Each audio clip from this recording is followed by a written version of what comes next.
पिछले एपिसोड में हमने देखा था कि जिनसेक्ट वालों को चैंतियन ने उस असुरा लड़की से बचाया था। अब वही लोग यहाँ पर चैंतियन के पीछे पड़ जाते हैं क्योंकि उनको पता था कि चैंतियन काफी कमाल का कल्टीवेटर है, तो उसके पास ट्रेजर भी लाजवाब होंगे और उसको अगर लूट लेते हैं तो उनका फायदा हो जाएगा। इसलिए वो ये काम करने पर लगे हुए थे। लेकिन शायद वो लोग ये भूल चुके थे कि चैंतियन कोई मामूली इंसान नहीं जिसको आसानी से वो पकड़ कर उसको लूट लेंगे। तो जैसे वो लोग जाते हैं चैंतियन के ऊपर अटैक करने के लिए, चैंतियन उनको खूब मारता है। वो इतना मारता है उनको कि उनकी हालत खराब हो चुकी थी। मार मार कर वो उनकी जान ही ले लेता है और बताने लग गया था कि जिसने आज तक मुझे लूटने की कोशिश की है वो कभी जिंदा बचा ही नहीं है। तो जिस तरह से वो लोग यहाँ पर चैंतियन को लूटने आए थे उनका सारा प्लान फेल हुआ और वो यहाँ पर कुछ भी नहीं कर पाए थे उसका। इनको निपटाने के बाद चैंतियन वहाँ से निकल जाता है अपने उसी सेक्ट की तरफ जहाँ का वो होली डिसेबल हुआ करता था। जिसके बाद यहाँ से ये एपिसोड शुरू होता है। तो इस एपिसोड की शुरुआत में हम चैंतियन को देखते हैं। वो एक सिटी के पास आया हुआ था और अगर इस सिटी को क्रॉस कर ले तो वो हेवनली माउंटेन पे पहुंच जाएगा जहाँ पर उसका सेक्ट है। वहाँ पर कुछ और लोग भी होते हैं जो कि चैंतियन के पहचान वाले थे। तो वो लोग यहाँ पर उसको देखकर कहना चाहते कि हम तुम्हें वहां तक ले जा सकते हैं, अगर तुम्हें बोट वोट की जरूरत पड़ेगी या कोई सवारी की जरूरत है तो हम उसका भी बंदोबस्त कर देंगे। तो इसलिए चैंतियन वहां से आगे बढ़ने लग गया था। लेकिन जैसा वो वहां से आगे बढ़ा था कि तभी हम देख पाते कि अंदर शहर के अंदर से एक बंदा बाहर निकल कर आया जिसके पीछे काफी सारे लोग पड़े हुए हैं और वो लोग ये चिल्ला रहे थे कि अगर हम इसको यहाँ पर जान से मार डालते हैं ना तो हमें बहुत सारे रिवॉर्ड मिलेंगे। वो बंदा अपने आप को बचाने की कोशिश कर रहा था, वहां से भाग रहा होता है, लेकिन वो लोग उसका पीछा नहीं छोड़ने वाले थे। जब चैंतियन की नजर उस बंदे के ऊपर जाती तो वो ये देखकर हैरान रह चुका था कि ये बंदा जो है ना वो किंग्सवान पिग का डिसाइपल है। वही किंग्सवान पिग जब चैंतियन अपने सेक्ट में हुआ करता था तो उसने किंग्सवान पिग को ही ज्वाइन किया था। तो अब वहीं का एक डिसाइपल यहाँ पर इतनी बुरी हालत में था तो चैंतियन देखकर हैरान रह जाता है कि आखिर इसको क्या हुआ, आखिर इसके पीछे ये लोग पड़े क्यों हैं, क्या करना चाहते हैं वो लोग इसके साथ। वो डिसाइपल जो था वो कोने में आकर कहना चाहता है कि मेरे पास जो मैसेज है ना, मुझे किसी भी हालत में ये मैसेज डिलीवर करना पड़ेगा, मैं मर नहीं सकता। अगर मैं इनके हाथों मर गया ना तो बहुत बड़ी दिक्कत हो जाएगी। वो लोग यहाँ पर जबरदस्ती उस डिसाइपल को मारने की कोशिश में लगे हुए थे, लेकिन वो अपने आप को बचा रहा था। वो बदमाशों से कहने लग जाते कि कितनी कोशिश करोगे, जितनी भी कोशिश कर लोगे सारी कोशिशें नाकाम ही रहेंगी, तुम हमारे जंगल से कभी नहीं बच सकते। वो जो बंदा जो उससे लड़ने के लिए आया था उसका नाम ज़ेंग होंग होता है और वो यहाँ पर कह रहा था उस डिसाइपल से कि बताओ कि तुम जैसे बाकी जो लोग हैं ना वो कहाँ पर छुपे हुए, मैं सभी को जान से मार डालूंगा। और अब हमें पता चलता है कि यहाँ पर असल में सीन क्या चल रहा है। तो हमने देखा ना लास्ट एपिसोड में कि सीमा फेंग जो है वो पूरी तरह से सेट के ऊपर अपना कब्जा कर चुका है, वो सेट को अपना गुलाम बना चुका है, वहां पर उसी का राज चलता है। तो उसने ये खबर फैला दी है कि जो भी उसके खिलाफ रहेगा ना उसकी जान ले ली जाएगी, जो उसके खिलाफ बोलेगा, जो उसके खिलाफ कुछ भी करेगा सीधा उसको मार दिया जाएगा। तो ये डिसाइपल और बाकी के कुछ और लोग हैं जो अपने आप को बचाने की कोशिश कर रहे हैं ताकि आगे चलकर एक साथ मिलकर सेट को प्रोटेक्ट करने में हाथ बढ़ा सके। तो जहाँ पर ये सारे के सारे लोग छुपे हैं ना जो अपने सेट को बचाने की कोशिश में है, जो फैंग से लड़ने के लिए तैयार है, तो उन्हीं की इन्फॉर्मेशन सिर्फ इस डिसाइपल के पास है। लेकिन वो जो ज़ेंग होंगे वो ये नहीं चाहता कि ये डिसाइपल बच जाए, इसलिए वो मारते हुए उससे लोकेशन पूछ रहा था कि अगर तू लोकेशन बताता है मैं तेरी जान बख्श दूंगा और अगर नहीं बताता तो मैं तुझे जान से मार डालूंगा। तो डिसाइपल कहता है कि तुम सब गद्दार हो, उस फैंग का साथ देने के लिए तुम लोग अपने ही सेक्ट के साथ गद्दारी कर बैठे। हमारे सेक्ट ने तुम लोगों को कितना अच्छे से ट्रीट किया था लेकिन तुम्हें कभी भी वो नजर नहीं आया। और जब फैंग यहाँ पर बन गया लीडर वहाँ का तो उसके तुम गुलाम बन चुके हो, कुत्ते बन चुके हो तुम उसके। इसलिए मैं मरूंगा फर्क नहीं पड़ता, लेकिन मैं लोकेशन कभी नहीं बताऊंगा कि कहाँ बाकी लोग मौजूद हैं। वो ज़ेंग होंग के साथ मुकाबला करने लग जाता है, लेकिन जाहिर सी बात है ज़ेंग होंग यहाँ पर उससे कहीं गुना ज्यादा स्ट्रॉन्ग था, इसलिए वो यहाँ पर उसकी हालत खराब कर देता है और कहने लग जाता है कि तुम किंग्सवान पिग के डिसाइपल सारे के सारे लूजर नल्ले निकम्मे ही रहोगे। उसके बाद तो यहाँ पर वो सीधा डिसाइपल की जाने के रहने वाले कि तभी वहाँ पर चैंतियन एंट्री मारता और ऐसे धमाकेदार एंट्री मारता है कि वहाँ का पूरी जमीन हिलने लग गई थी, आसपास का पूरा माहौल बदल जाता है और चैंतियन यहाँ पर आने के कहने लग जाता है कि अभी तूने क्या कहा कि किंग्सवान पिग के डिसाइपल कमजोर हुआ करते हैं, तेरा जो झूठ है ना उसको क्लियर करने का टाइम आ चुका है। अब तू देखेगा कि किंग्सवान पिग के डिसाइपल के अंदर कितना जिगरा होता है। तो जैसे यहाँ पर ज़ेंग होंग चैंतियन को देखता है ना वो बिल्कुल हैरान रह जाता है कि चैंतियन तू यहाँ पर क्या कर रहा है, मैंने तो सुना था कि तू सीक्रेट रैम के अंदर गया था और सीक्रेट रैम कोलैप्स हो गया तो उसी के अंदर तेरी जान चली गई थी, लेकिन तू अभी तक जिंदा कैसे, तू बचा कैसे। वो कहने लग जाता है कि मुझे पता है कि तू कोई बहरूपिया इंसान है जो कि चैंतियन का मास्क लगा कर आया ताकि मुझे बेवकूफ बना सके कि चैंतियन कब का जमाना हो गया उसको मरे हुए, लेकिन भाड़ में जाएगा। सच में ये चैंतियन है तब भी मुझे इससे फर्क नहीं पड़ता कि मैं अपना ऑलरेडी सेंट रैम के ऊपर मौजूद हूँ और ये अपना सेंट रैम तो ब्रेक थ्रू किया भी नहीं है, जबकि उसको नहीं पता कि चैंतियन अपना सेंट रैम ब्रेक थ्रू करके आ चुका है। तो वो बेवकूफी करते हुए सीधा चैंतियन के साथ लड़ने के लिए तैयार हो जाता है। वो तुरंत अपने स्वॉर्ड का इस्तेमाल करता है और सोल शैटरिंग स्लैश का यूज करते हुए एक बहुत ही ब्रूटल अटैक मारता है चैंतियन के ऊपर, लेकिन चैंतियन अपनी सारी की सारी हेवनली फायर यूज करता है और उसके जरिए एक ही स्लैश देकर क्या मारता है कि उस ज़ेंग होंग की हालत खराब हो चुकी थी। जैसे उसको अटैक लगा उसके पर खच्चे उड़ जाते हैं और वो अधमरा होकर गिर चुका था। चैंतियन यहाँ पर उस ज़ेंग होंग को मारते हुए उसका गला दबाते हुए उसकी हालत अधमरी करते हुए उससे पूछता है कि बता आखिर हमारे सेक्ट के अंदर हो क्या रहा है, वहां पर चल क्या रहा है। तो चैंतियन कहता है कि अगर तू नहीं बताएगा तो मैं तेरा वो हाल करूंगा जिसके बारे में तूने सोचा भी नहीं होगा। तो ये सुनने के बाद वो ज़ेंग होंग कहना चाहता है कि आएगा तुझे इतना ही पड़ी है ना सेक्ट की, तो खुद जाकर देख लेना कि वहाँ पर क्या हुआ है। जब खुद से जाकर देखेगा तो तुझे और ज्यादा एक्साइटमेंट फील होगा। तो ये सुनकर तो चैंपियन को गुस्सा आ जाता है। वो सीधा का सीधा यहाँ पर उस बंदे की जान ले लेता है और उसकी जान लेने के बाद वो जाने के लिए तैयार हो चुका था अपने सेक्ट के अंदर की असल में वहाँ पर चल के आ रहा है।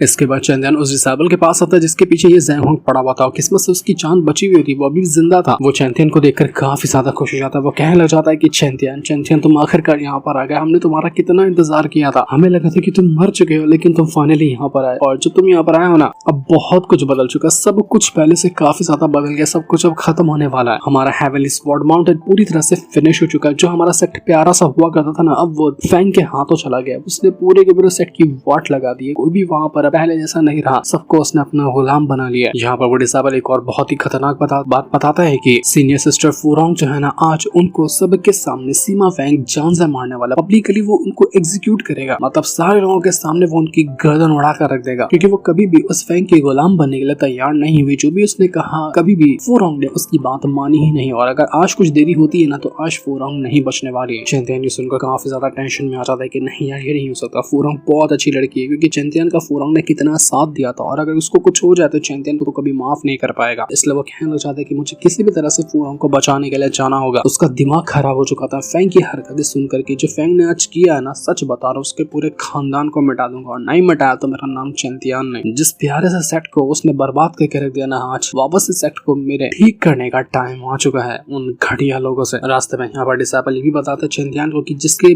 बाद तुम गए थे ना, उसके जाते साथ ही यहाँ पर फैंग को लग गया कि ऐसा कोई भी इंसान वहाँ पर मौजूद नहीं है जो उसको रोक सकता है, क्योंकि तुम ही एक इंसान थे जो उसको रोक सकता था। और तुम्हारे मारने की खबर से वो बहुत ज्यादा खुश हुआ। उसने अपने फैमिली के एंसेस्टर को भी बुला लिया, जो कि बहुत ज्यादा खतरनाक इंसान है। उसने अपना डिवाइन रैंक ब्रेक थ्रू किया, तो उसके एंसेस्टर को हराना बिल्कुल नामुमकिन सी बात है। हमारे जो किंजवान पीक के मास्टर है, उन्होंने जब यहाँ पर इसके खिलाफ आवाज उठाने की कोशिश की कि आखिर वो लोग ऐसा क्यों कर रहे हैं, तो उसे एंसेस्टर सीमा ने जगह पर उनका सर धड़ से अलग कर दिया, बहुत ही बुरी तरीके से उनकी जान ले ली। सीनियर सिस्टर मूजिन जो है, उन्होंने भी यहाँ पर कई सारे डिसेबल को प्रोटेक्ट करने की कोशिश की थी, जिनको यहाँ पर वो सीमा मारने वाला था। उन्होंने अपनी पूरी जान लगा दी ताकि सारे के सारे डिसेबल को मारा जाने से बचाया जा सके, लेकिन सीमा ने उनको भी पकड़ लिया। वो उनको मारना नहीं चाहता था, बल्कि उनके साथ कुछ और करना चाहता है। इस वजह से उसने उनको जिंदा रखा है और तहखाने के अंदर ट्रैप करके रख दिया है। बिल्कुल तो सोच सकते हो ना कि जितना घटिया काम हो सकता है वो सारे के सारे घटिया काम सीमा फैंग ने कर दिए हैं। तो इससे उनसे चैंपियन का दिमाग खराब हो चुका था। इसके बाद हम सीमा को देख पाते हैं, वो एक लड़की के साथ मजे कर रहा था। वो उसके साथ एकदम खुशी खुशी में मौज कर रहा था कि वाह आज तो मजा ही आ गया। तभी वहाँ पर एक डिसेबल आकर उसको ये बताता है कि बाहर जितने भी मेजर फैमिली के लोग हैं ना, सब आकर इकट्ठा हो चुके हैं और वो हमसे बात करने के लिए आए हुए हैं। लेकिन जब डिसेबल की नजर जाती है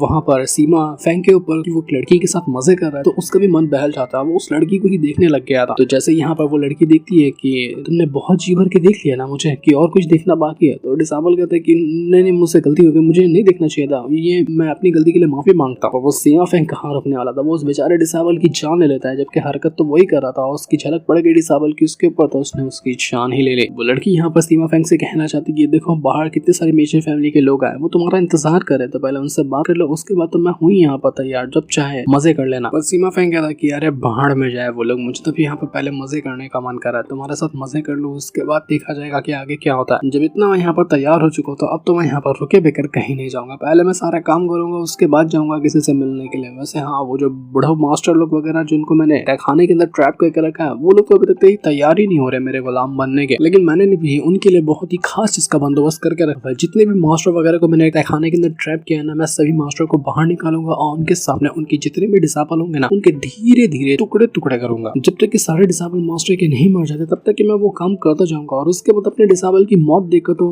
मास्टर वगैरह तैयार हो ही जाएंगे मेरे सामने सरेंडर करने के लिए और मेरी सारी बातें मानने के लिए। और तब भी अगर कोई नहीं माने तो फिर तो उनकी मुझे जरूरत ही नहीं है, फिर उनको चुन चुन कर इस तरह से मारूंगा कि उन्होंने कभी सपने में भी अपने नहीं सोचा होगा। तो ये सुनकर तो वो लड़की काफी ज्यादा घबरा भी जाती है और कहने लग जाती है कि अब तो बड़े कमाल के हो। सीमा फैंग कहना चाहता है कि आज तो बाकी की मेजर फैमिली आई हुई है ना, सबके सामने मैं आज फुरोंग और मूजिन दोनों को यहाँ पर लेकर आऊंगा और सारे के सारे मेजर फैमिली वालों को ये नमूना दिखाऊंगा कि कभी भी कोई अगर मेरी बात मानने के लिए तैयार नहीं होता है उनके साथ क्या होगा। आज जिस तरह से मैं फुरोंग और मूजिन को मारने वाला हूँ ना, ये सारे के सारे लोग नजारा देकर उनकी रूह कांप जाएगी और उसके बाद उनको समझ में आएगा कि आइंदा से कभी भी मेरी बात ना मानने का, मेरे खिलाफ जाने का अंजाम अंजाम क्या होता है। तो उसके बाद जितनी भी मेजर फैमिली वाले हैं वो लोग भी ऑटोमेटिकली मेरे सामने सरेंडर कर देंगे और मेरी बात मानने के लिए तैयार हो जाएंगे। उसके बाद तो पूरे के पूरे इस इलाके के ऊपर मेरा कब्जा होगा, ना सिर्फ मेरा सर मेरे मुट्ठी में होगा, सारी की सारी मेजर फैमिली के ऊपर भी मेरा राज चलेगा। और उसके बाद मैं उन लोगों को दिखाऊंगा कि असल में मैं क्या कर सकता हूँ। उसने तो अपने अलग अलग ही सपने देख लिए थे कि मैं ये कर लूंगा, मैं वो कर लूंगा, लेकिन उसका सपना चूर चूर करने के लिए चैंपियन किसी भी टाइम पर यहाँ पर पहुंचता होगा।